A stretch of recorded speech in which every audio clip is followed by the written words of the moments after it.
When I was a freshman in college, my best friend from high school was going to college in Iowa City. He went to University of Iowa, and a couple of us from the suburbs of Chicago stayed closer to home for college, and so we decided to go visit him one day.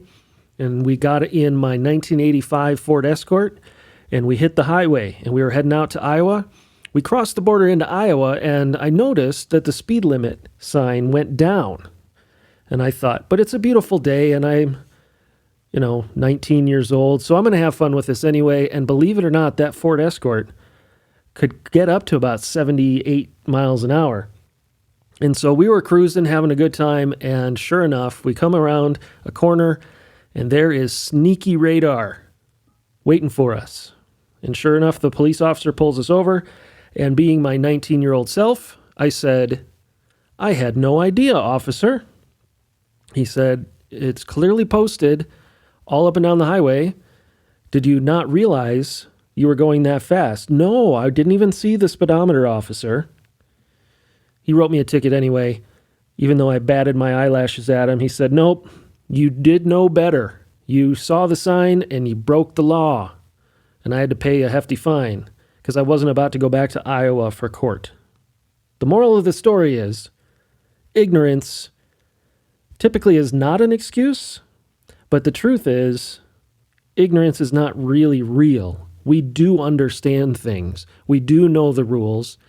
And when we break them, it's nobody's fault but our own. And that is the theme, what we're going to be talking about in Romans chapter 1 today. And I have a guest with me, Pastor Jerry Foote, who has been a pastor for over 4 decades. Say hi, Jerry. Hi, Jeff. Good to see you. Yes, it is my father, but I wanted to bring him in because of the topic today. He could tell you plenty of stories where I tried to plead ignorance when I broke the law of the home, and he didn't buy it. We're going to talk about how that applies to all of creation and all people, and he's going to contribute quite a bit to the discussion today. The passage is Romans 1, starting in verse 18, which says this: "For the wrath of God is revealed from heaven against all ungodliness and unrighteousness of men, who by their unrighteousness suppress the truth. For what can be known about God is plain to them, because God has shown it to them. For his invisible attributes, namely his eternal power and divine nature, have been clearly perceived ever since the creation of the world, in the things that have been made. So they are without excuse. For although they knew God, they did not honor him as God or give thanks to him, but they became futile in their thinking, and their foolish hearts were darkened. Claiming to be wise, they became fools and exchanged the glory of the immortal God for images resembling mortal man and birds and animals and creeping things. Therefore God gave them up in the lusts of their hearts to impurity, to the dishonoring of their bodies among themselves, because they exchanged the truth about God for a lie, and worshipped and served the creature rather than the Creator, who is blessed forever. Amen." We'll get into the second half of that in a little bit. But what would you say, Pastor Jerry, is kind of the main idea here? What is the point that Paul's trying to make? Well, as you said last time, the gospel is about the righteousness of God that is available to us through faith. And that's the good news. The bad news is that we all need it because we are following unrighteousness, and God's wrath has to be against that unrighteousness.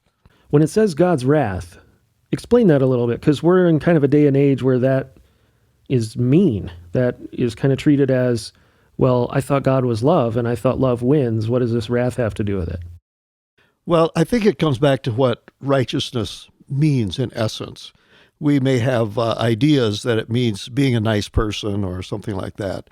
But really the word behind righteousness is the idea of a plumb line, of a straight edge, of a yardstick that you use to measure everything else. And a righteous standard doesn't change. It's not flexible to accommodate things that might be different from the way they ought to be. So you put the righteousness of God, the true straight edge, alongside any one of us, and our crookedness is exposed. That may be something we say, well, nobody's perfect. Why can that be a serious issue? But with God it is, because It would be a violation of his own character if he just let that go. So then what does wrath have to do with it? Well, wrath is God's response to anything that's not straight. And it comes across, I think, in human experience most often as a form of punishment. So is it a corrective measure, or is it like purification, or is it kind of like just the wiping out? Certainly in God's righteousness, he could have chosen just to wipe everyone out who failed, everyone who didn't measure up. That would have been one of his options, theoretically. He did not choose that option. Rather, he chose to provide righteousness for those who don't have it. And so the Bible does talk about a disciplinary punishment, bringing negative things into our lives to get our attention so that we're willing to recognize our fault and to deal with God, make peace with him. Ultimately, it would have to come down to a wiping out in some form if we don't respond that way. So it's potentially helpful, or it's potentially destructive. Yeah, our first choice is, are we going to give in to this and listen to what God says? Are we going to change, allow him to change us? Or are we going to stick to our own stubbornness and face the consequences?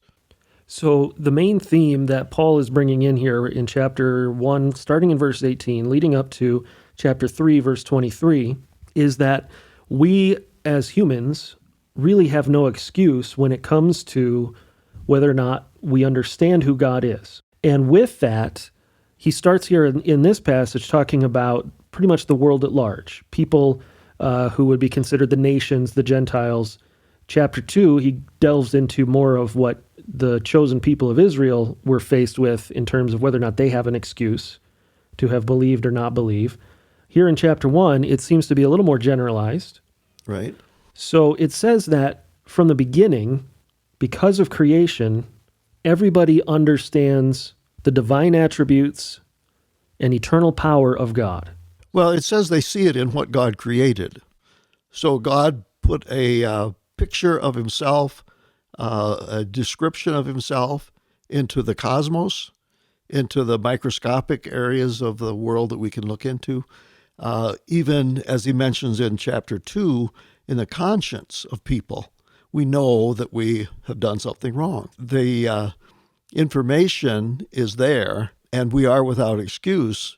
The problem of being unrighteous or being sinful is, like you say, not that we didn't know, but that we chose it anyway. With some of the theology around this, the idea of being able to choose it or not choose it. I mean, Martin Luther said that because of depravity, man cannot not sin.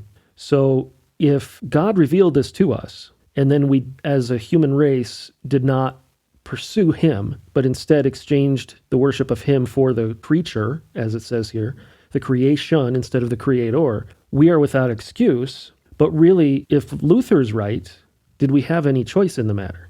Well, I believe that there's a historical viewpoint on this chapter at the core. It goes back to the Garden of Eden, where there were not 10 commandments. There was only one commandment. You can freely eat from all the trees of the garden, but from this one tree you're not to eat. And that tree is labeled the knowledge of good and evil, which symbolizes that people wanted to, I want to make those choices of what's right and wrong. I don't want to accept God's choices, which again is a rejection of what we know in order to choose what we feel is right and wrong. There hadn't been any depravity at the time that decision was made. So there's no excuse given to say, well, because I was born a sinner, therefore you got to let me off. And I think individually, we all have at some point in our lives a similar experience where we know what the right decision is, but in our willfulness, we deliberately are ignorant of what we know and choose what we think is better. So when God is sitting on the other side of the turn on the highway with the sneaky radar, and he says, I know you knew better, and we're sitting there trying to make excuses and get our way out of that, there's no chance. I've been pulled over and got a warning, and maybe that's the disciplinary aspect of God's anger, rather than the wrath itself or the full weight of the fine or the imprisonment or whatever the penalty is comes down upon you. But yeah, to say I didn't know doesn't carry a weight with God because he knows that he's given that information. All right, I'm going to hit the pause button right there. The conversation with my dad went on much longer, and you'll get part 2 next time when we get to the second half of this section in Romans 1, which actually details the types of sin that is bringing about the wrath of God. You're not going to want to miss it because you're probably included in the list. So until next time, I have been Jeff Foote, pastor of Grace Church in Longmont, Colorado, and we will catch you then.